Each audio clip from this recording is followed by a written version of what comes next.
यार दूर का दिखने वाला बिल्कुल कम हो गया मुझे, क्या होगा मेरे यहाँ होगा? अरे नहीं ऐसे तो कोई कमजोरी नहीं है, तो भी है ना।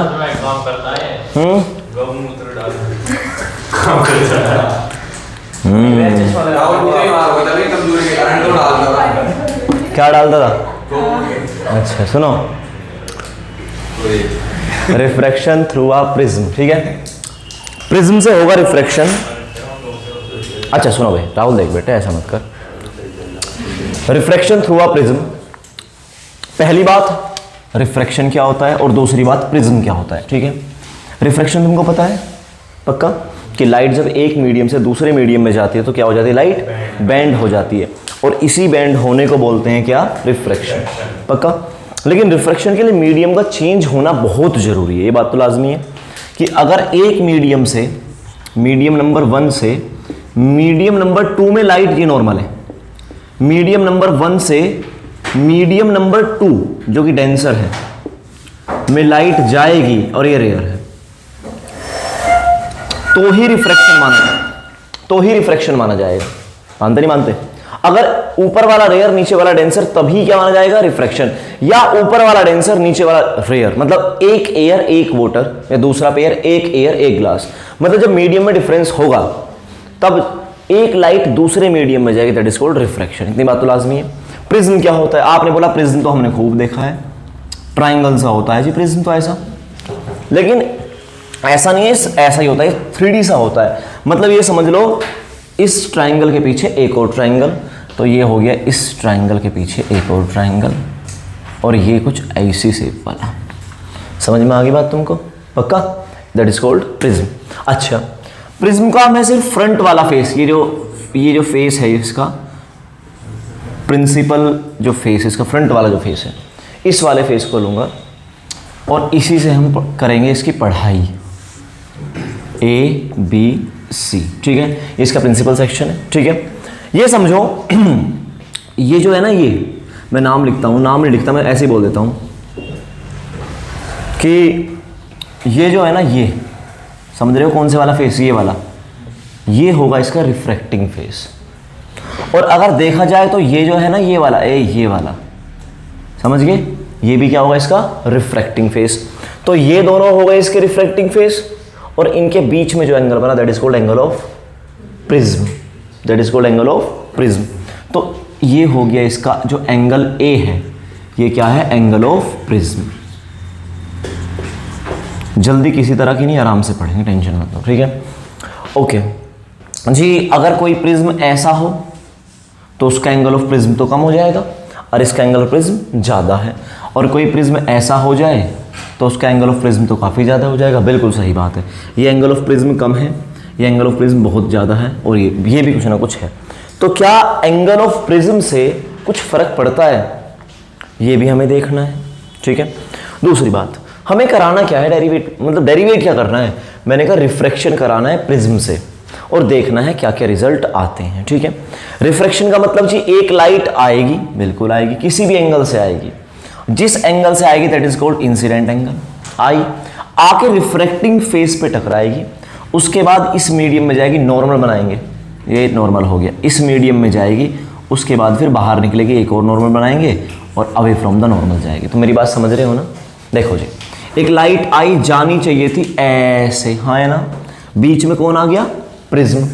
और ये क्या है? नॉर्मल, तो टूवर्ड्स नॉर्मल बेंड होगी। क्यों होगी? क्योंकि ये क्या है? एयर, और ये क्या है? ग्लास, तो टूवर्ड हो गई। अब फिर से नॉर्मल बनाया, इस फेस से पहुंचते वक्त नॉर्मल बना लिया एरा। अब क्या होगा जी? डेंसर से रेयर में जाएगी तो नॉर्मल से दूर हो जाएगी। समझ में आ गई बात तुमको? ये होगी आपकी इंसिडेंट रे और ये होगी आपकी इमरजेंट रे, ठीक है ना? कोई दिक्कत वाली बात तो नहीं है। चलो तो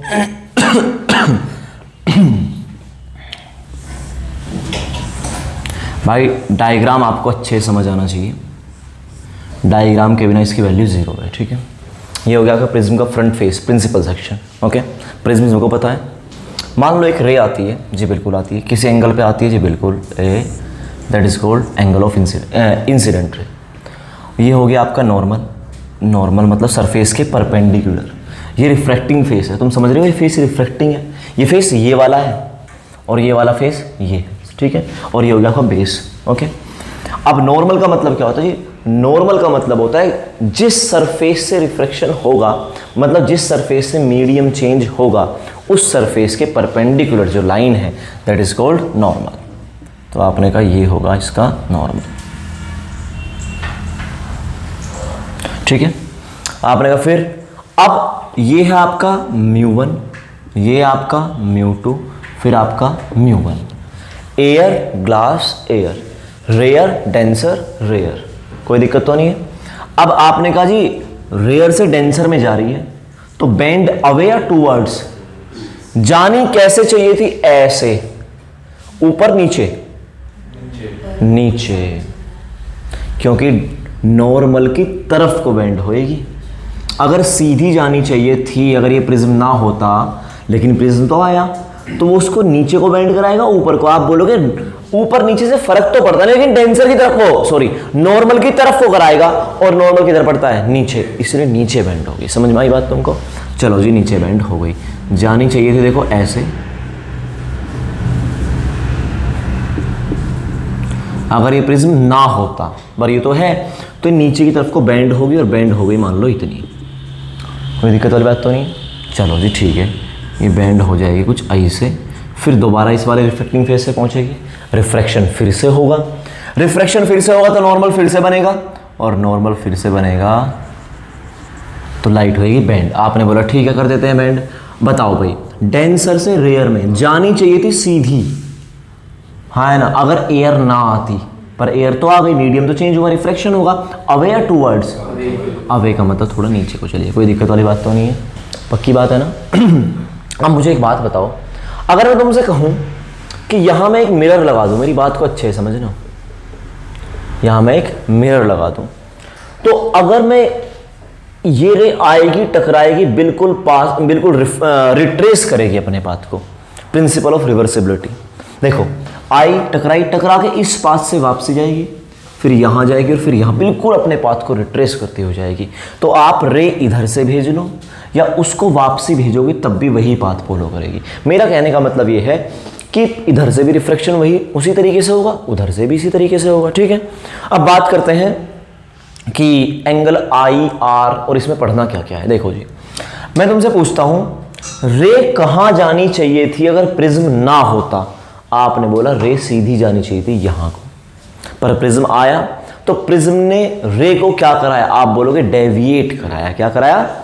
डेविएट कराया। डेविएट कराना मतलब एंगल ऑफ डेविएशन कुछ ना कुछ होगा, किसी ना किसी एंगल से डेविएट हुई होगी।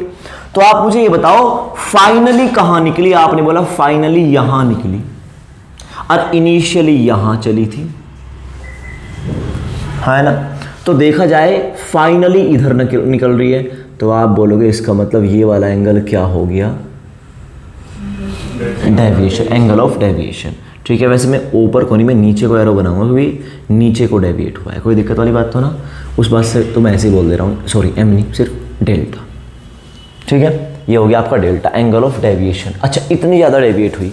अब मुझे एक बात बताओ, इसका एंगल ऑफ प्रिज्म कितना? आपने बोला ये ए है, ये बी है, ये सी है, तो ये एंगल ए जो होगा ये हो गया इसका एंगल ऑफ प्रिज्म, हाँ है ना?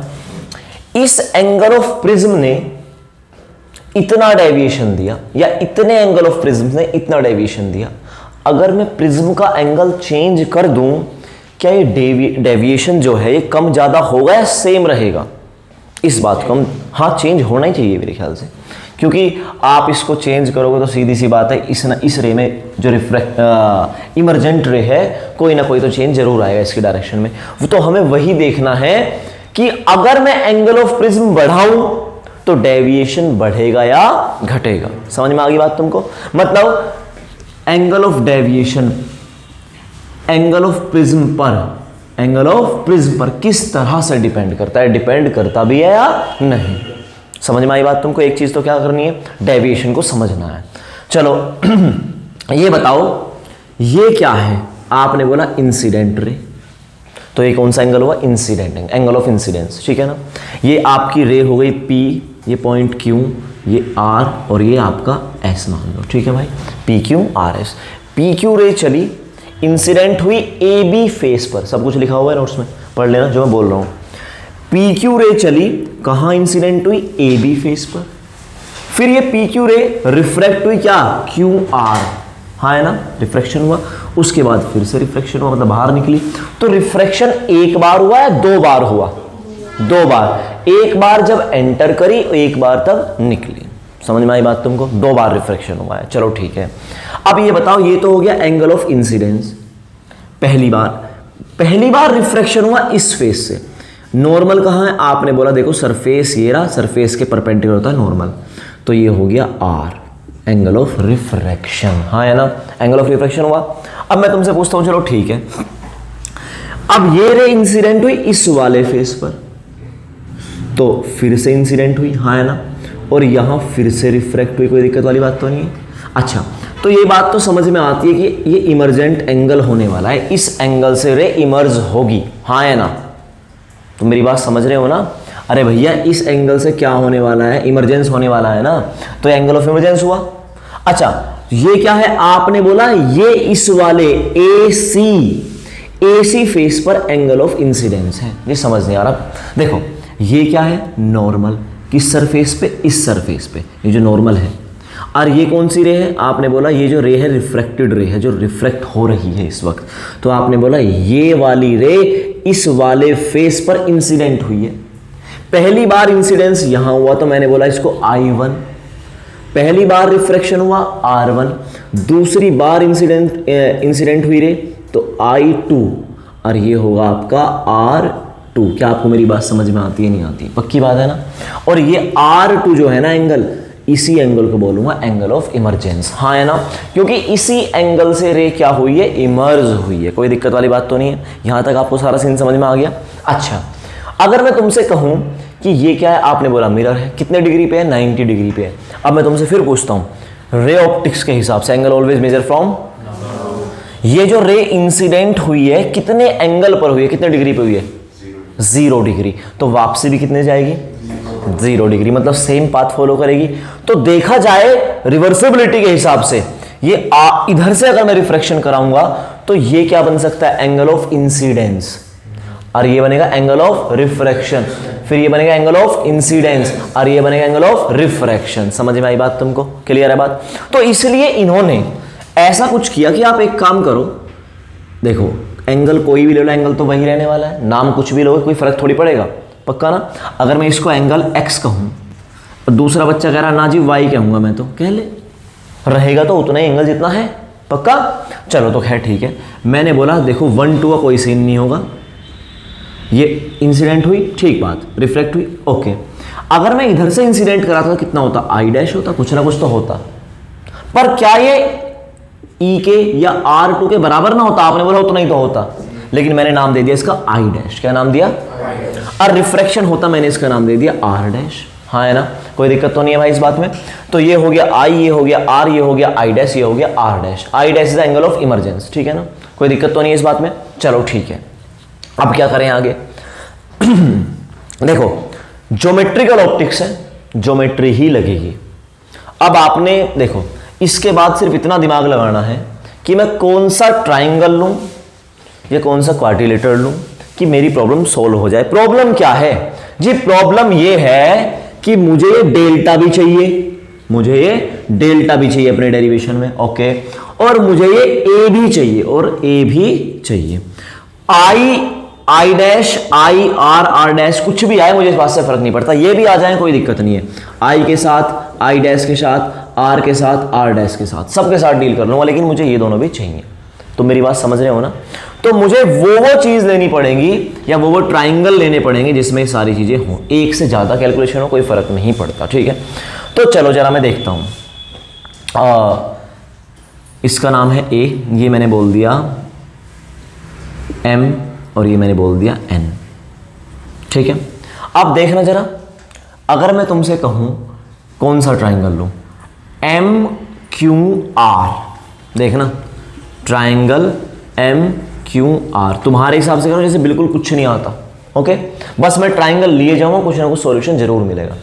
ये बताओ अगर ये एंगल I है, ये है नॉर्मल, ये है इंसिडेंट रे, वहां जानी चाहिए थी। पूरा एंगल कितना होगा, आई, वर्टिकली अपोजिट एंगल। इसमें से आर गया तो ये कितना बचा, आई माइनस आर। ठीक है, तो ये जो एंगल होगा ये होगा आपका आई माइनस आर। कोई दिक्कत तो नहीं है। अगर मैं तुमसे कहूं ये एंगल आई डैश है और ये कितना है, आर डैश है, तो ये एंगल कितना होगा, I dash minus R dash. बिल्कुल सही बात, I dash minus R dash. Okay, अच्छा इससे क्या कर लिया जी, देखते हैं क्या कर लिया। आओ जरा, अगर मैं तुमसे कहूं ट्राइंगल लेना जरा क्यू आर एन, ट्राइंगल ले रहा N Q R, sorry N Q R, N Q R. इस ट्राइंगल में क्या है, आपने बोला इसमें R plus R dash plus ये कितना हो जाएगा 180। ओके चलो ठीक है, इस बात से क्या हुआ जी, ऊपर वाले से हमने ये आई माइनस आर, ये I dash minus R dash देखा, इस वाले से R plus R dash plus ये इक्वल टू 180। ठीक है, और क्या ऑप्शन बचा, और बचा quadrilateral A Q N R. तो क्वाड्रिलेटर हो गया आपका ए क्यू एन आर। इससे क्या मिलेगा, आपने बोला देखो एंगल ए भी आ गया, angle of prism, angle of prism. अच्छा मुझे एक बात बताओ, छोटी सी बात, जब मैंने ये ट्राइंगल लिया था ये वाला एम क्यू आर, देखना अच्छे से, तो एम क्यू आर ये रहा, एम क्यू आर ट्राइंगल के हालात कुछ ऐसे हैं। अब तुम समझ गए ना मैं क्या कहना चाह रहा हूं, एक्सटीरियर वाला यूज हुआ कि नहीं हुआ। ये क्या है, डेल्टा, हाँ है ना।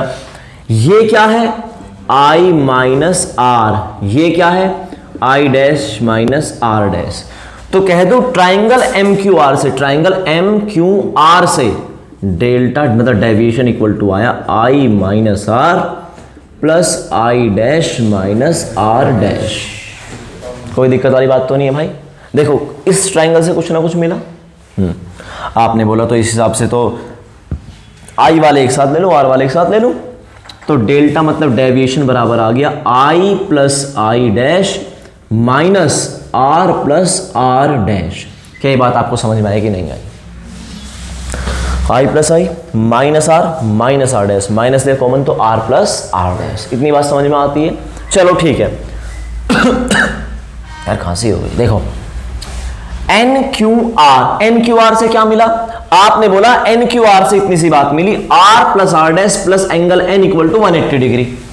ओके, और ऑप्शन क्या है, ये quadrilateral A Q N R. अब देखना ये कितना एंगल है, आपने बोला ए, तो एंगल ए प्लस भाई क्वाड्रिलेटर देखो ये वाला, मैं इसका डायग्राम बना के दिखाऊं तुमको, तो एक क्वाड्रिलेटर होगा कुछ ऐसा, हाँ है ना, पक्का। ये कितना एंगल है, एंगल ऑफ प्रिज्म, पक्की बात। ये जो ये डैश वाली लाइन है और वो भी डैश वाली लाइन है, और जब डैश डैश होता है तो इसका मतलब क्या होता है, नॉर्मल। क्या होता है, और ऐसे आ रहा ना हो तो देखो ये वाली लाइन, ओके, बीच वाले से में कोई मतलब नहीं क्योंकि हम क्वाड्रिलेटर को देख रहे हैं सिर्फ। ओके, ये एंगल कितना है 90, समझे कि नहीं समझे, मतलब ये एंगल कितना है 90, वो भी कितना है 90, और ये कितना है जी 180 माइनस, आपने बोला ये एंगल एन ही है, ठीक है, ये एंगल हो गया एन। ओके, अब आपसे कहता हूं सुनो भाई, हमने इस ट्राइंगल की हेल्प से क्या देखा था कि r plus R dash plus angle n is equal to 180 degree, हाँ है ना। तो अगर मैं कह दूं कि 180 minus R plus R dash equal to angle n, हाँ है ना, तो एंगल n बराबर हो जाएगा 180 degree minus R plus R dash. देखो मैंने माइनस बाहर ही ले रखा भाई, समझ में आ गई बात तुमको, पक्का। इस ट्राइंगल का यूज कर लिया, इसका यूज कर लिया, क्वाड्रिलेटर की बारी आती है। ओके, तो आपने कहा इस हिसाब से एंगल ए 90 90 और एंगल एन कितना होगा 360 पक्का। तो angle A plus 90 plus angle N plus 90 is equal to 360। हाँ है ना, इक्वालिटी के सारे एंगल्स का सम यही होता है। अब क्या करें जी, 90 90 180 उधर जाएगा तो कितना हो जाएगा नेट 180, 360 माइनस 180। तो angle A plus angle N equal to 180 degree. कोई दिक्कत? और एंगल एन कितना होता है? आपने बोला एंगल एन होता है 180 minus R plus R dash. तो angle A plus 180 minus R plus R dash equal to 180 degree. हाँ है ना, दिख रहा है इसमें, आ रहा है इतना? चलो 180 उधर जाएगा कैंसिल, मतलब जीरो हो जाएगा ना उधर। तो कह दूं कि इस हिसाब से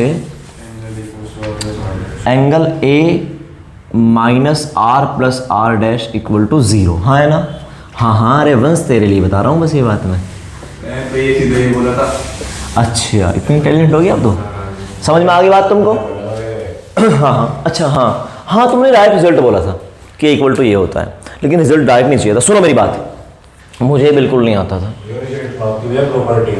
हाँ अच्छा, आओ, मैं तुमसे कह रहा हूँ मुझे बिल्कुल नहीं आता था। मैं तुमसे पहले ही बोला ज्योमेट्रिकल ऑप्टिक्स, ज्योमेट्री यूज होगी। तुम्हें एक बात बताऊं, रे ऑप्टिक्स सबसे अच्छी बात क्या है, तुम कुछ भी करोगे तो कुछ तो हो ही जाएगा। वेव में हाँ मतलब कुछ ना कुछ लिंक मिल जाते हैं। वेव में ऐसा नहीं होता, वेव में थोड़ी दिक्कतें होती हैं। ठीक है, सुनो, मुझे एक बात बताओ, मैंने क्या लिया, ये ट्राइंगल लिया, ये लिया और क्वाड्रिलेटरल लिया, तुम्हें भी यही करना है। ओके, कुछ ना कुछ रास्ता अपने आप मिल जाएगा। ठीक है भाई, और मिलना क्या, साफ साफ दिख रहा है। मैंने इसको एक्सटीरियर वाली प्रॉपर्टी से कर दिया, इसको तो भाई सब जानते हैं कि सारे एंगल का इंटीरियर वाला से जो होता है 180 डिग्री होता है, इसको तुम्हें पता है और अपने आप जुगाड़ लग गया। ओके, आओ जरा, ये एंगल ए बराबर आया आर प्लस आर डैश का मतलब क्या हुआ जी? मतलब ये हुआ, ये क्या है आर, ये क्या है आर डैश, और ये हमेशा इस एंगल के बराबर होगा। अगर ये प्रिज्म है, एक रे इंसिडेंट नीचे करो थोड़ी सी, एक रे इंसिडेंट होती है, सुनना, ये हुआ आपका नॉर्मल, ये हुआ आपका नॉर्मल। अब नीचे को बैंड होगी, ऊपर को नीचे को, फिर से रिफ्लेक्शन होगा, फिर से क्या चाहिएगा नॉर्मल।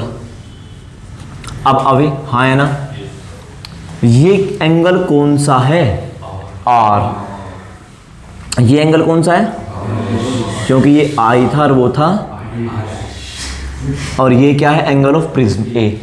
तो हमेशा ये इसके और इसके सम के बराबर होगा। क्या तुमको मेरी बात समझ में आई? और न्यूमेरिकल में भर भर के यूज होगा। ओके, चलो जी, उसके बाद ये बताओ भाई, सुनो रे, डेल्टा बराबर कितना हुआ था? ये डेल्टा देखो, ये रहा, ट्राइंगल की हेल्प लेंगे इसकी, समझ में आया?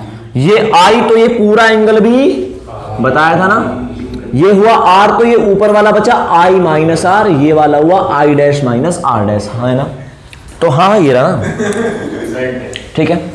तो डेल्टा इक्वल टू आया था इन दोनों का सम, और वो मैंने लिखा था कितना, I plus I dash minus R plus R dash. Okay, अब ये बताओ, तो डेल्टा इक्वल टू कितना आया, I plus I dash minus R plus R dash means angle A. A is the angle of prism, पक्का। अब मैं अगर कहूं कि इसको मैं इधर ले आना चाहता हूं, देखो मैं तुमसे क्या कहा था शुरुआत में कि मुझे इसके और इसके बीच में कुछ रिलेशन देखना है, कुछ होता भी है नहीं होता है, पक्की बात है ना। जरा इस रिलेशन को देख के मुझे यह बताओ कि आई के चेंज होने से क्या डेल्टा चेंज होगा? समझ में आ गई बात तुमको? होगा नहीं होगा? आई जितना, सॉरी ए जितना बढ़ाओगे, देखो इस वक्त ए कम है, बढ़ता गया है, ए जितना बढ़ाओगे डेल्टा उतना बहुत बढ़ेगा, कम होगा। तेरी तो कैलकुलेशन भी खराब चल रही है। ए बढ़ेगा, ये माइनस में है, ओके, तो डेल्टा उतना कम होगा क्योंकि ज्यादा वैल्यू घटेगी। ओके, तो मैं इसे कह दूं कि अगर मैं इसे ले आऊं इधर, तो delta plus angle of prism मतलब angle of deviation plus angle of prism, या sum of the angle of deviation plus and angle of prism is equal to angle of incidence plus angle of emergent. क्या आपको मेरी बात समझ में आई या नहीं आई? तो आप बोलोगे sum of angle of deviation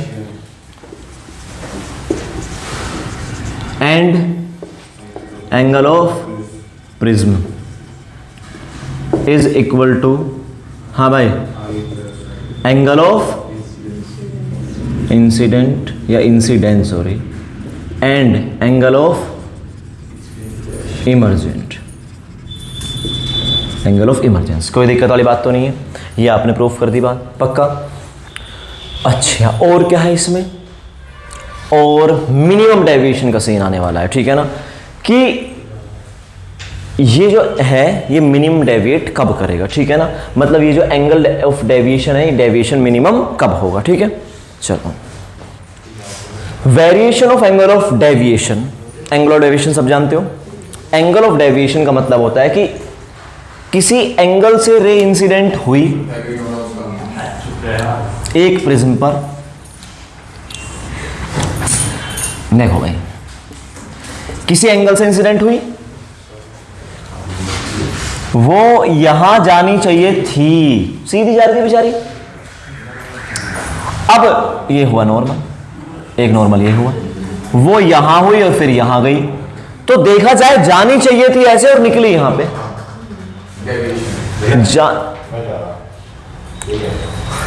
जानी चाहिए थी ऐसे और गई ऐसे, तो ये जो एंगल हुआ that is angle of deviation.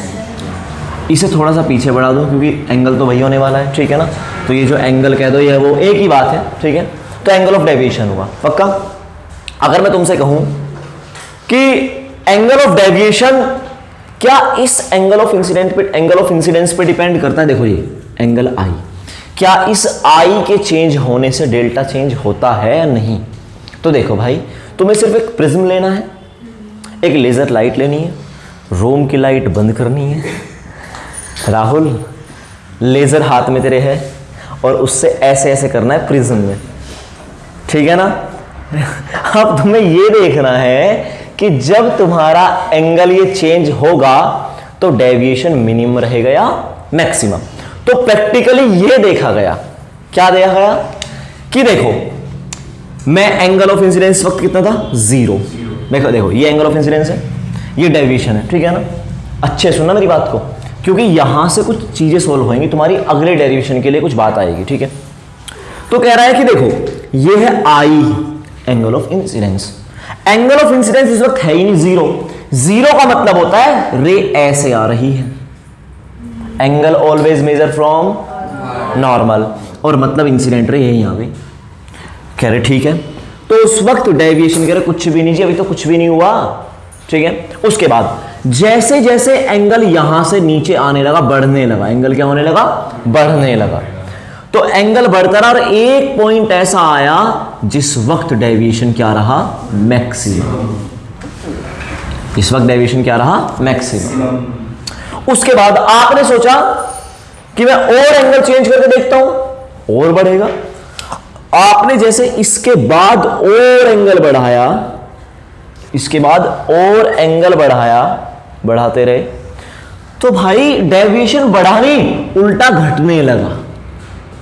समझ में आई बात तुमको?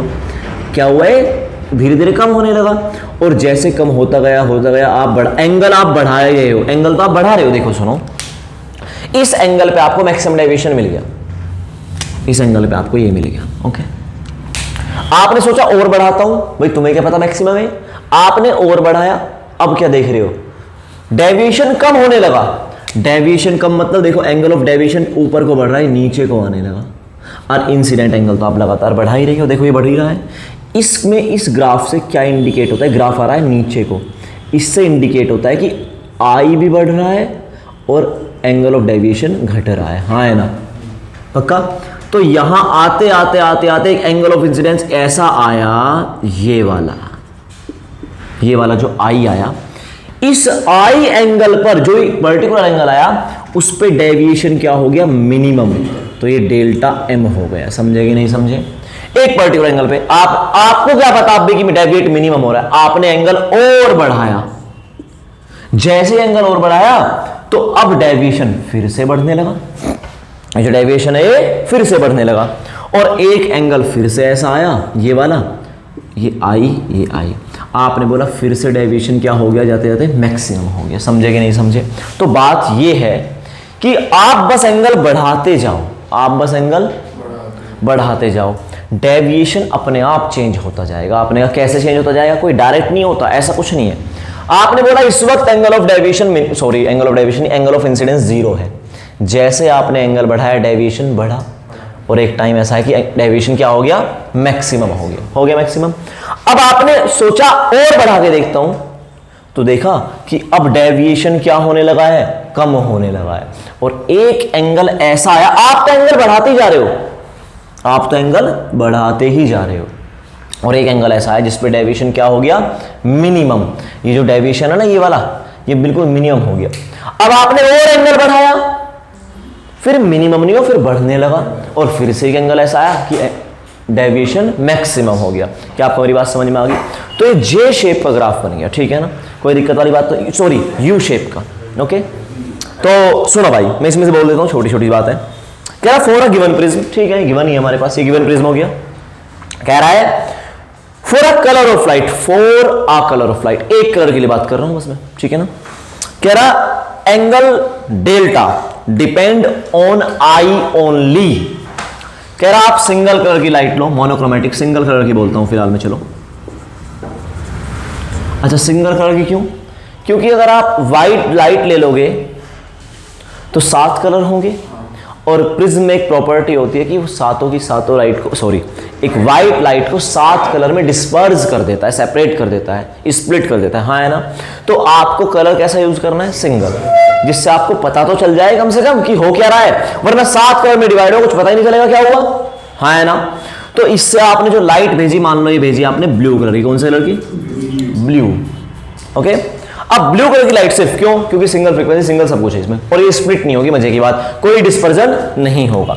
अब आपने भेज दी, अब आपको बस एंगल चेंज कर करके देखना है, ठीक है। और आपने क्या देखा कि सिर्फ एंगल के चेंज होने से, सिर्फ एंगल के क्या होने से, चेंज होने से, ये डेल्टा भी क्या हो रहा है, चेंज। एक टाइम पर तो ये क्या था, मैक्सिमम, और एक टाइम पर क्या हुआ, मिनिमम। समझ में आया? मैक्सिमम कब पाया, आपने बोला किसी एक पर्टिकुलर एंगल पे पाया, फिर आपने एंगल और बढ़ाया, फिर क्या, मिनिमम हो गया। आपने और एंगल बढ़ाया, बढ़ा ही रहे हो आई को, तो आपने और बढ़ाया, ये फिर से मैक्सिमम हो गया। समझ में आई बात, नहीं आई? इसके लिए कोई भी आप यूट्यूब पे वीडियो देख सकते हो, किसी 3D एनिमेटेड वीडियो देख लो, या किसी ने एक्सपेरिमेंट किया हो वो देख सकते हो, जिससे तुम्हारे दिमाग में थोड़ा क्लियर हो जाएगी बात। समझ में आ गई बात तुमको, पक्का? चलो, चलो का मतलब इसमें चलो, राहुल चलो। तो एज आई इंक्रीजेस, देखो सुनो इसमें क्या लिखा है, कह रहा एज आई इंक्रीज, कह रहा डेल्टा फर्स्ट डिक्रीजेस। जो डेल्टा है पहले क्या होता है, डिक्रीज होता है, डेल्टा क्या हुआ, डिक्रीज हुआ। अच्छा, and reach the minimum value, और कहां पहुंच गया, मिनिमम वैल्यू पे। उसके बाद आपने आई को फिर से इंक्रीज किया, और डेल्टा भी क्या हो गया, इंक्रीज, और कहां पहुंच गया, अपनी मैक्सिमम वैल्यू। कहां पहुंच गया, अपनी मैक्सिमम वैल्यू। कोई दिक्कत वाली बात तो नहीं है, बस इसमें इतना ही है। और हाँ, ये जो मिनिमम डेविएशन है ना, क्या है ये,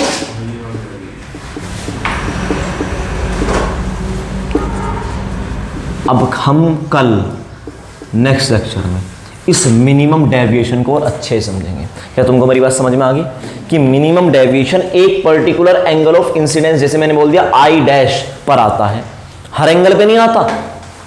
प्रिज्म में आप जो एंगल इंसिडेंट करा रहे हो, रे इंसिडेंट करा रहे हो, उसके हर एंगल पे मिनिमम डेविएशन नहीं आता, किसी पर्टिकुलर एंगल पे आता है। समझ में आ गया ना, कोई दिक्कत तो ना। और मैक्सिमम भी पर्टिकुलर पे आता है, वो 2 होते हैं, एक बार शुरुआत में, एक बार बाद में। कोई दिक्कत वाली बात तो ना भाई, क्लियर है तुमको? मिनिमम डेविएशन सीन अगर ग्राफ आया बना दोगे ना कि angle of incidence versus angle of minimum angle of deviation, graph पक्का हो जाएगा, इससे पहले वाला डेविएशन हो जाएगा। चलो ठीक है।